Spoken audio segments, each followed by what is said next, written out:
Kalau ada anggaran dana itu jatuh ke tangan KONI, proses ini masih berjalan, persidangan ini belum putus, dan kalau menurut kami ini, kacamata kami ini salah, uang yang cair itu, saya akan lapor ke Kejaksaan Tinggi. Pasti kebaikan kita bersama atlet sama pelatih untuk ikut PON, kami nggak ada masalah. Asal yang mengelola bukan KONI, kan? KONI, kalau KONI saya kejar. Kalau tidak suka saya katakan SK bodong, silakan laporkan saya. Nggak masalah buat saya. Yang lebih bagus, udahlah, mundur semua lah. Saya titip buat atlet ya, buat para pelatih, para tim juri, semua harus semangat.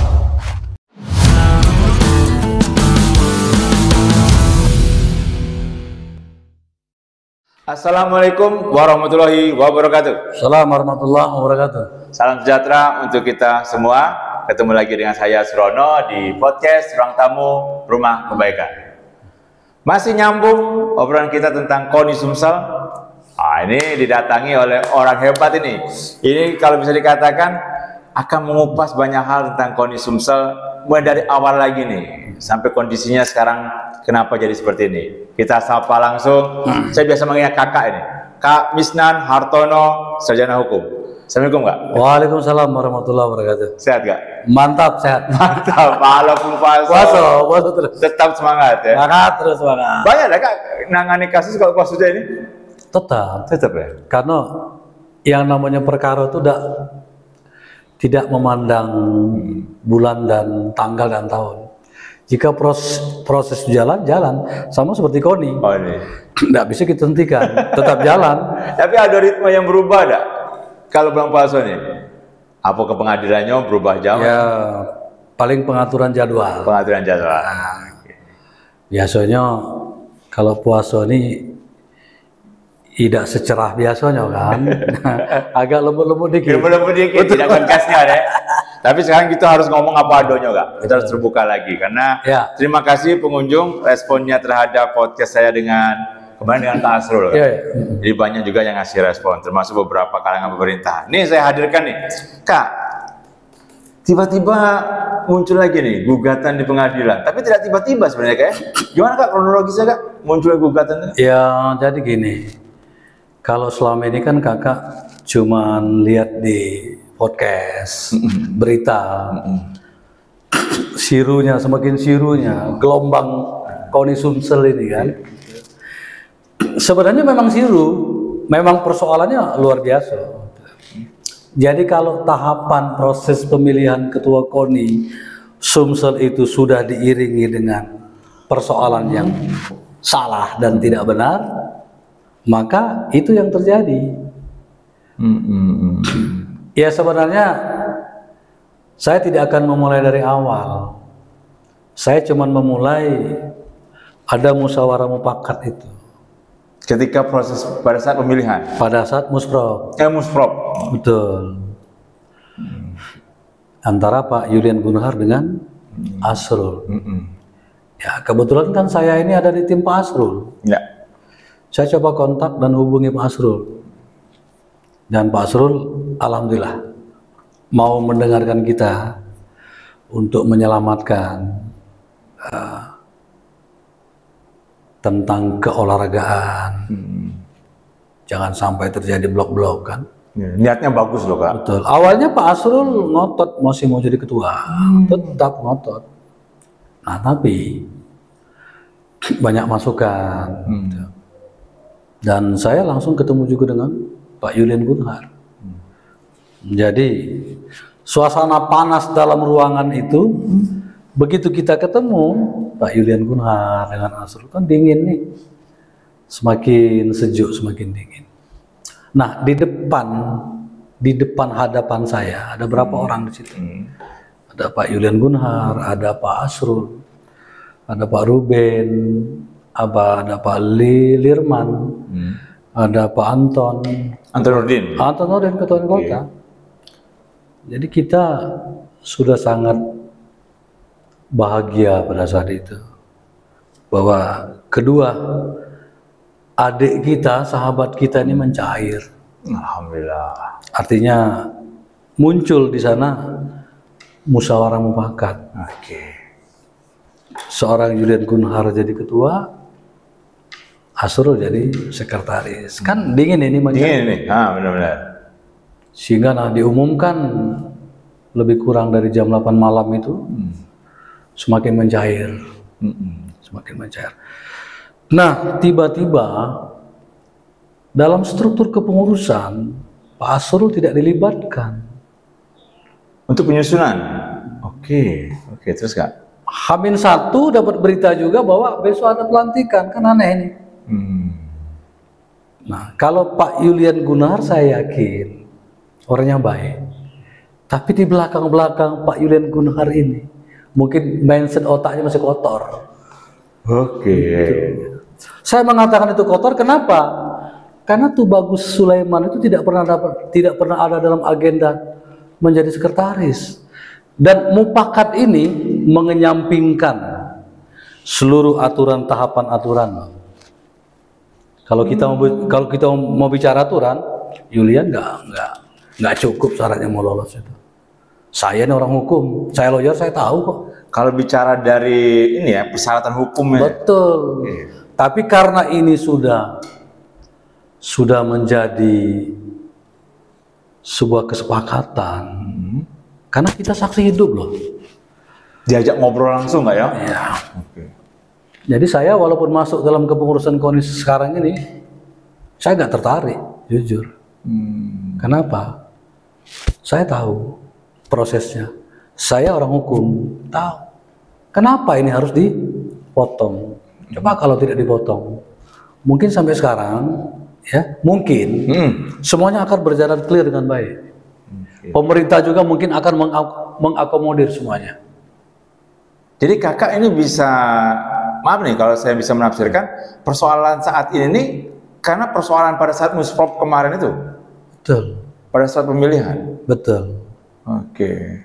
Ya, kalau mau pikir, saya ini masuk di bagian apa? Luar dan dalam negeri kalau saya nggak salah di situ. Wakil sekretaris. Tapi kenapa saya masih gugat? Dan saya pertaruhkan kantor pengacara saya sendiri. Klien saya Pak Asrul. Itu kalau saya nggak salah 10 Januari 2024 apa? Saya gugat itu. Kakak memasukkan gugatan? Iya, di sebagai kuasa hukum dari penggugat Kak Asrul Indrawan. Betul. Oke. Yang kakak gugat apanya, Kak? Menurut kami, ya, ada perbuatan melawan hukum di situ, ada wan prestasi di situ, ada yang dirugikan. Ya, tidak menjadi sekretaris yang disepakati, Saudara Asrul itu sudah wan prestasi menurut kami, sudah dirugikan.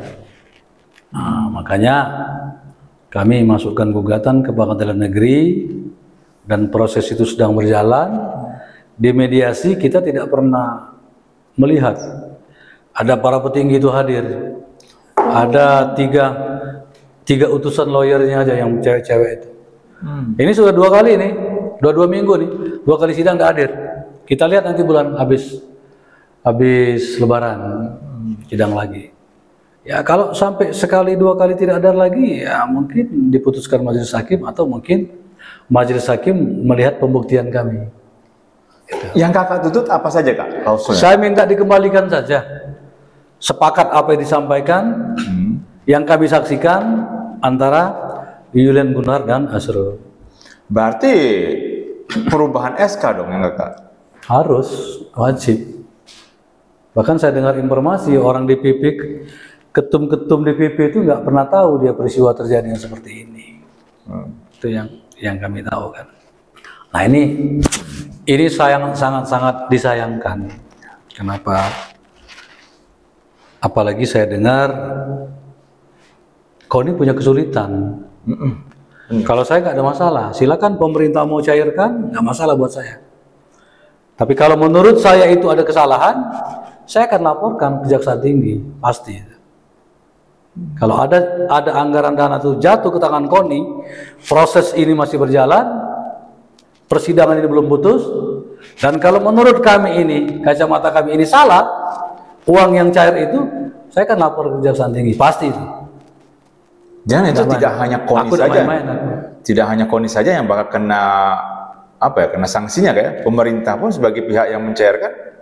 Itu makanya Heeh. yang jadi korban ini kan ujung-ujungnya kan cabur. Iya, atlet. Cabur, atlet, pelatih. Apalagi saya dengar ada karyawan di kantor KONI itu sudah hampir 3 bulan, 4 bulan tidak terima gaji. Ya kita punya tanggung jawab mengkerjakan orang. Siap. Jadi ya jangankan pengurus, staf aja mungkin belum selesai pencairan keuangannya. Nah sekarang kalau sampai ini Oktober baru diajukan perubahan, Iya nggak? macet. Tuh. Sedangkan kita mau pon loh kak. Tuh. Kita mau pon. Nah Dan kita kalau saya sebagai kuasa hukum penggugat yang masih berjalan sekarang, jika memang pemerintah ingin menghandle anggaran itu demi kebaikan kita bersama atlet sama pelatih untuk ikut PON, kami nggak ada masalah. asal yang mengelola bukan KONI kan? Kalau KONI saya kejar, Oke. saya kejar. Berarti hampir sama apa yang dikatakan Kak Asrul. Kalau memang Kadispora atau Dispora dan pemerintah yang Iya. mengelola, Iya. Dan ini bisa, bisa Kak? bisa. Oke. Dan ada aturannya mengatur. Contoh pada saat kita porprov di lahan, Oh iya. kan KONI tidak punya anggaran. Kalaupun ada mungkin tidak terlalu besar ya. Saya di situ sebagai sekretaris kegiatan loh, di porprov itu. Tuh, Kepala Bank Sumsel, ketua umumnya, saya sekretarisnya. Tapi saya sudah bicarakan, saya jangan pegang uang, saya tidak mau. Dan itu anggaran dari pemerintah, semuanya dibayarkan, selesai. Atlet, pelatih, juri, termasuk panitia, semua dibayarkan. Tuh. Terus PON Papua, PON Papua. itu pemerintah juga, tidak salah. Nah sekarang, jika itu mau dikelola pemerintah dengan para penggiat olahraga, atlet dan pelatih segala macam, caburnya silakan, tidak masalah. Tapi kalau untuk gaji karyawan, staf, itu kan tergantung juga dengan anggaran itu kan. Itu bagaimana Kak? Atau ini tanggung jawab pengurus sebenarnya ini? Sekarang ketua dan Jadi kalau gimana Kak?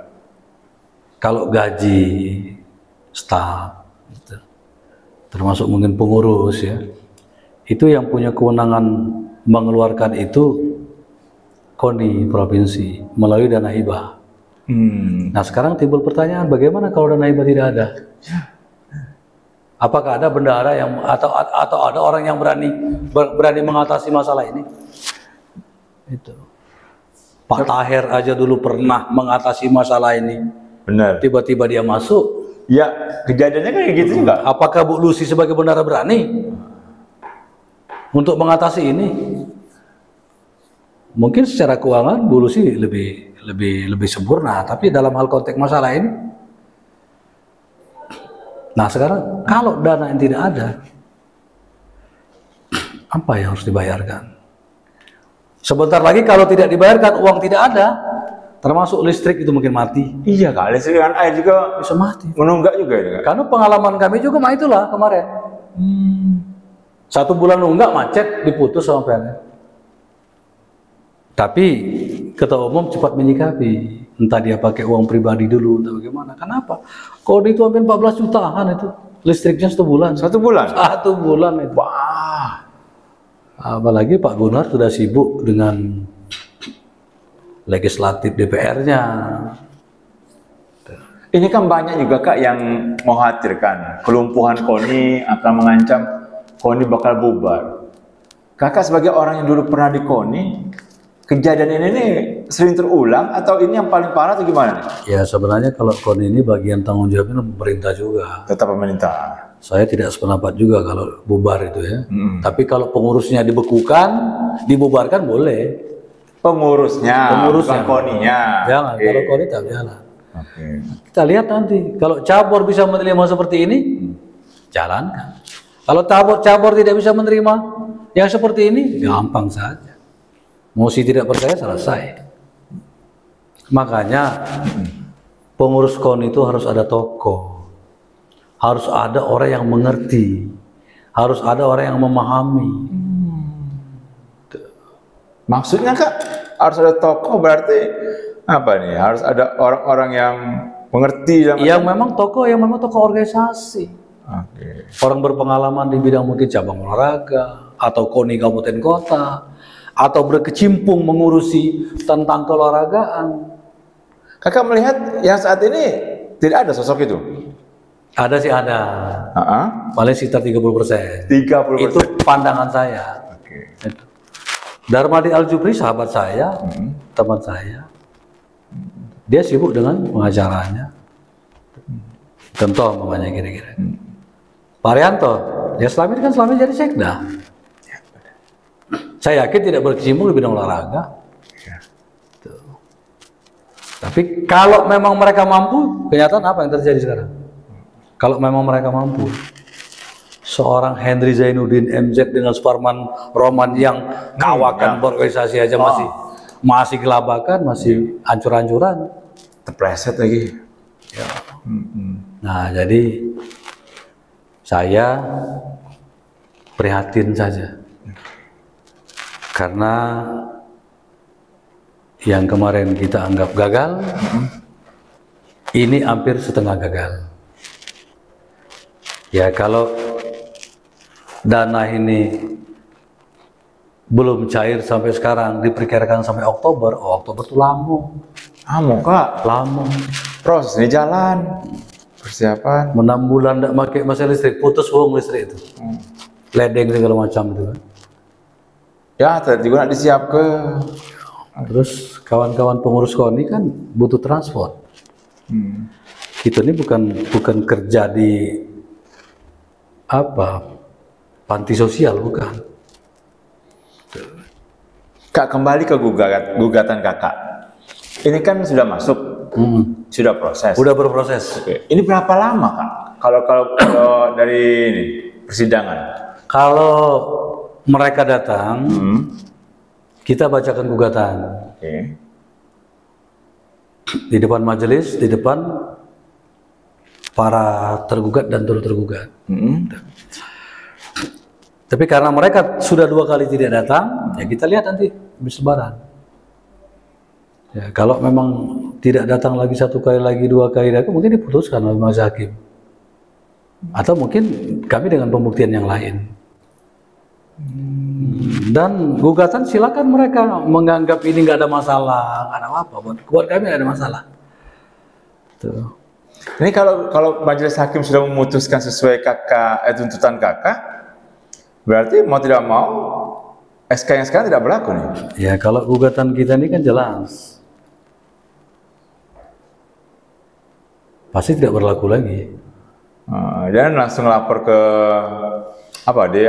pusat ya. Kalau seumpamanya mereka tidak datang lagi atau 1 kali 2 kali dan ini diputus perstek oleh majelis hakim, berarti gugatan kita dikabulkan, ya. Atau mungkin dengan pembuktian dulu dan mereka tidak ikut lagi bersidang, tidak diperbolehkan bersidang, dan kita ikut nanti dengan tahapan pembuktian saksi dengan alat bukti dan diputuskan kita dikabulkan.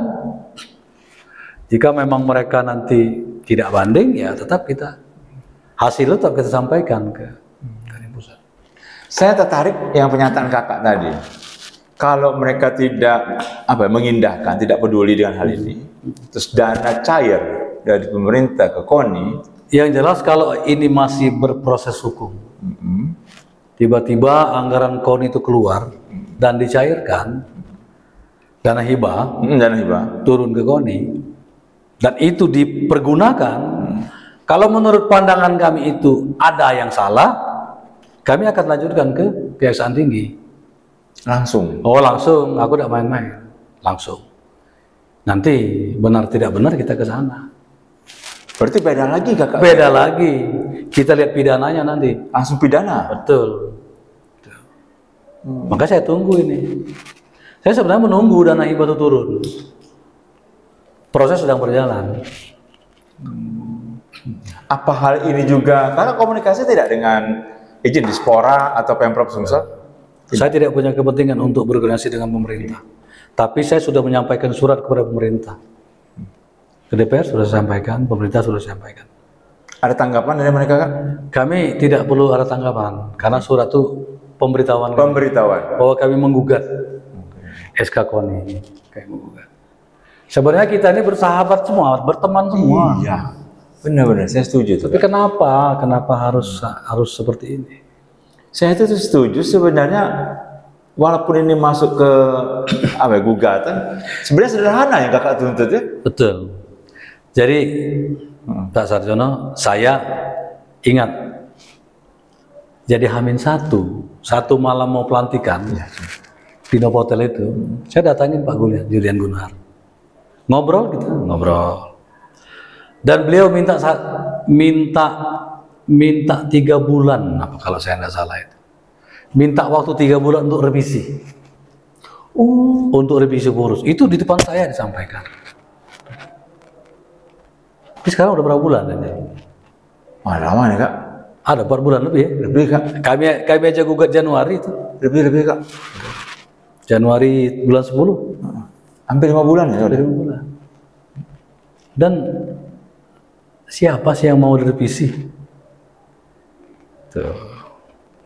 Tapi kan sebenarnya hak prerogatif ketua, Kak, terpilih sebenarnya. Dan kalau memang sudah ada kesepakatan, Ketua mau ganti, tidak masalah. Ya semestinya dulu, kalau mau nyaman, jadikan dulu Asrul sekretaris.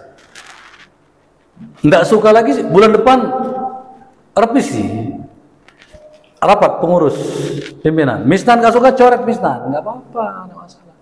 Tapi kalau yang ini proses itu proses yang tidak diindahkan.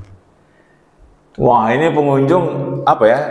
Saran yang luar biasa dari Kak Misnan. Sebenarnya jadikan dulu. Jadikan dulu. Kalau mau revisi ya revisi saja nanti.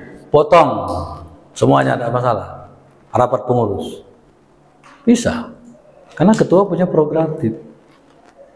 Asal jangan melanggar yang Kak. Asal ini kesepakatan musyawarah ini antara ketua dengan sekretaris ini dijalankan dulu. Nonsen, ini nggak ada aklamasi. Kalau aklamasi itu ada aturan tersendiri. Tapi kemarin ada bentuk tertulis tidak, Kak? Kesepakatan itu, Kak? Jadi dalam bahasa hukum itu Ya, kayak mana, Kak? nggak perlu tertulis. Lisan asal ada yang menyaksikan bisa. Apalagi sudah disampaikan di depan para peserta rapat, peserta musyawarah, kan? Orang banyak mendengarkan. Itu kuat kok. Kuat. Dalil hukumnya kuat. Jadi bukti itu bukti surat, bukti pengakuan, sama. Nah, yang saya sangat sesalkan juga ini orang pusat. Justru yang menggiring ini orang pusat. Maksudnya, Kak? Saya kan ngobrol dengan Pak Andre itu, PJ KONI itu, Ya. BPLT, PJ. PLT loh, PLT Ketua KONI. Pak Misnan, gimana kalau saya beri masukan? Carikan solusi. Saya bilang solusinya apa ini? Pak Ketum. Ada 3 solusi ini. Solusi pertama, kedua calon ini bersatu bergandeng. Solusi kedua, pemilihan tertutup. Solusi ketiga, deadlock. Kalau deadlock semuanya rugi kan? Voting tertutup, ya mungkin sudah sama-sama punya keraguan. Saya daripada mungkin pilih mungkin voting tertutup, mungkin saya pengennya pilih deadlock. Itu. Kalau deadlock mungkin Pak Julian Gunnar tidak mau. Nah akhirnya ini ketemu, saya kasih masukan Pak Asrul dengan tim yang lainnya, alhamdulillah ada. Coba bayangin, seorang calon ketua umum yang sudah berbulan-bulan keliling, yang sudah mendapat dukungan cabur dengan KONI, ya, berani mengalah menjadi sekretaris, tiba-tiba dilemparkan. Makanya saya lawan. Padahal sudah ideal kayak ketika ngobrol ketemu Kak Asrul. Sangat.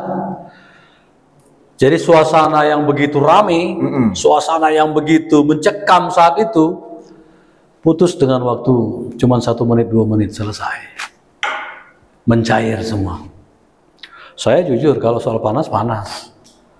Tapi saya ngerti aturan, ngerti hukum. Nah mungkin saya bikin hal yang tidak diinginkan, kecuali kalau orang ganggu saya, ada persoalan buat saya. Dan sebenarnya di situ kakak sudah yakin juga Koni akan baik-baik saja. Yakin betul. Yakin betul. Karena begini, satu hari setelah musrop itu suasana masih bagus, 2 hari masih bagus. Bahkan saya tanya sama Asrul, sudah ketemu Pak Asrul, sudah ketemu di Jakarta, udah bagus, boleh nyusun. Artinya orang-orang yang diakomodir Asrul ini tiba-tiba 2 hari lagi mau pelantikan itu dapat suara informasi nyampaikan bahwa akan ada pelantikan di Novotel itu. Saya tetap tidak percaya, cuman fakta kenyataan itu kan. Dan daftar itu sudah mulai agak terima tuh SK. Kalau saya jujur, saya dihubungi oleh orang terdekat Julian Gunnar. Oh. Kebetulan masih adik saya juga. Ya, timnya Gunnar itu kan. Saya dikasih lewat WA undangan lewat WA. Besok akan pelantikan. Karena saya juga ada besok jadwal saya juga ada keluar kota.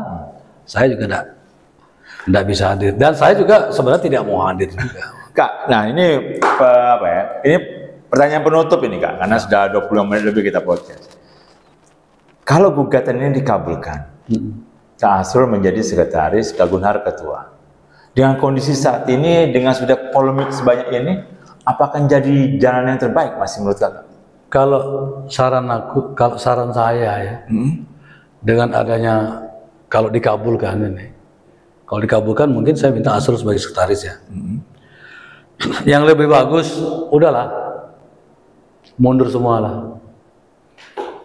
Itulah. Maksudnya Kak, mundur semua jadi? Termasuk pengurus KON ini, pengurus baru aja udah. Musprop lagi udah. Kenapa Kak? Ya, tidak akan pernah ada kecocokan lagi. Kalau udah luka itu susah. Saya aja kalaupun Asrul menjadi sekretaris KONI, saya enggak bakal aktif lagi di situ. Buat apa? Karena sudah luka kita kan. Beda kalau dari awal tadi kita sama-sama berperang, luka, bersatu, itu tidak ada masalah. Tapi kalau sekarang ini udah main gugatan segala macam ini udah. Tapi setidaknya ini apa ya? Didengar dulu lah gugatan ini, terus memang dijadikan dulu karena inilah awalnya kayak. Kalau saya berpikir begitu, karena yang saya gugat itu Pak Gunnar, ketua umum, tuh sudah itu